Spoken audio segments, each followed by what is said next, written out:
ସକାଳୁ ସକାଳୁ ଉଠିକି ଦେଖେ ତ ଦିନ 9ଟା ବାଜିଛି। ତାପରେ ସାଙ୍ଗେ ସାଙ୍ଗେ ଉଠିକି ମାଛକୁ ଖାଇବାକୁ ଦେଲି। ମାଛକୁ ଖାଇବାକୁ ଦେଇକି ସାରିଲା ପରେ ଗାଧୋଇବାକୁ ବାହାରିଲି। ଦେଖେ ତ ପାଣି ଆସୁନି। ଗାଧୋଇ ସାରିଲା ପରେ ତାପରେ ଟିକେ ଠାକୁରଙ୍କ ପୂଜା ଆଳତି କଲା ପରେ ତାପରେ ଚିନ୍ତା କଲି ମୁଁ ବାହାରିବି ଟିକେ ବାହାରକୁ। ମୋ ଶଳାର ଆଜି ଜନ୍ମଦିନ ଥିଲା ତ କେକ୍ ଆଣିବା ପାଇଁ। ଦେଖେ ତ ବାହାରେ ବର୍ଷା ହେଉଛି।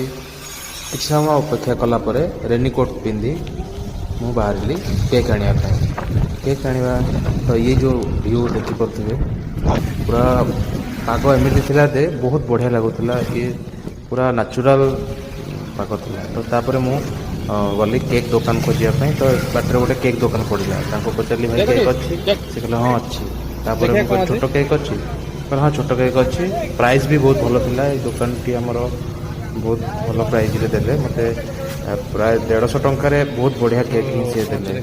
ଆଉ ବହୁତ ସାରା ତା ସାଙ୍ଗରେ ଆଇଟମ୍ ବି ଯେମିତି କ୍ୟାଣ୍ଡେଲ୍ ଫ୍ୟାଣ୍ଡେଲ୍ ସବୁ ମିଶିକି ମୋର ହେଇଗଲା 300 ଟଙ୍କା। 300 ଟଙ୍କାରେ ଏତେ ସାରା ଜିନିଷ ହେଲା ଯେ ମାନେ ଯଦି ମୁଁ ଅଦର ଦୋକାନରୁ ଆଣିଥାନ୍ତି ମେ ବି 500 ଟଙ୍କା ଉପରେ ପଡ଼ିଥାନ୍ତା। ତାପରେ ମୁଁ ରିଟର୍ନ ପଳାଇ ଆସିଲି ପୁଣି ଘରକୁ ଆସିଲା ପରେ ମୁଁ ଭାବିଲି ଟିକେ ଗାଧେଇ ପଡ଼ିଛି, ଟିକେ ଭଲ ନୂଆ ସାର୍ଟ ପ୍ୟାଣ୍ଟ ପିନ୍ଧିକି ଆସେ। ତ ମୁଁ ଡାଇରେକ୍ଟ ଶ୍ୱଶୁର ଘରକୁ ଆସିଲି। ତାଙ୍କ ଘରେ ମୋ ଝିଅ ଥିଲା।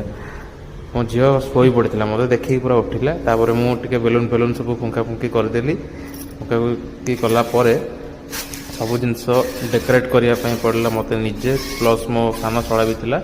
ଆମେ ଡେକୋରେଟ୍ କରିକି ସବୁ ଏସବୁ ସଜେଇଲୁ। ସଜେଇଲା ପରେ ତାପରେ ବହୁତ ସାରା ଘର ପାଖ ପିଲା ପଳେଇ ଆସିଲେ। ତାପରେ ମୋ ଝିଅକୁ ଟିକେ ମୁଁ ଗେଲା କରିଦେଲି। ମୋ ଝିଅକୁ ଗେଲା କଲା ପରେ ସବୁ ପିଲା ତାଙ୍କର ଛୋଟ ଛୁଆ ସବୁ ପଳେଇ ଆସିଲେ।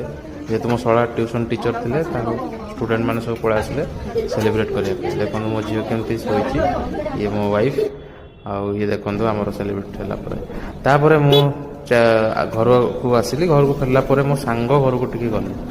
ସେଠି ସାଙ୍ଗକୁ ନେଇକି ଆମେ ଟିକେ ମାର୍କେଟ ବୁଲିବାକୁ ଗଲୁ। ମାର୍କେଟ ଗଲାବେଳେ ବି ଦେଖିପାରୁଥିବେ କି ନଜାରା ଦେଖିପାରୁଥିବେ। ପୁରା 5ଟା ବାଜିଥିଲା ସେଇ ଟାଇମ୍ରେ। ପୁରା ଭିୟୁଟା ବି ଦେଖିପାରୁଥିବେ, ଭଲ ଲାଗୁଥିଲା। ଆଉ ତାପରେ ଗୋଟେ ପାର୍କ ଗଲୁ ଆମେ ମଠକୁ। ସେଇ ଜାଗାରେ ବହୁତ ବଢ଼ିଆ ଲାଗିଲା ମୋତେ। ସେଟା ପୁରା ମାନେ ଏଇ ଯେଉଁ ଗେଟ୍ଟି ହେଇଛି, ମାନେ ତା ଯେଉଁ ବାଉଣ୍ଡ୍ରିଟା ପୁରା ଟ୍ରେନ୍ ଯେମିତି କରନ୍ତିନି ପୁରା ଯିବ ନ୍ୟାଚୁରାଲ୍ ଟ୍ରେନ୍ ଥୁଆ ହେଇଛି। ଦେଖନ୍ତୁ ବହୁତ ବଢ଼ିଆ ଜାଗା, ମୋତେ ବି ଭଲ ଲାଗିଲା। ଆପଣ ବି ଯଦି ଆସିବାକୁ ଚାହୁଁଛନ୍ତି ମୋତେ କମେଣ୍ଟ କରନ୍ତୁ, ମୁଁ ଆଡ୍ରେସ୍ ଦେଇଦେବି। ଇଏ କୁକୁଡ଼ାଟି ଦେଖନ୍ତୁ କେମିତି କୁକୁ କୁକୁ କରୁଛି। ତାପରେ ଆପଣ ଦେଖିପାରୁଥିବେ ଇଏ ହେଲା ଟ୍ରେନ୍। ଏଇ ଟ୍ରେନ୍ରେ ମୁଁ ପଳେଇବି ବର୍ତ୍ତମାନ କୋଲକାତା ପଳେଇବି।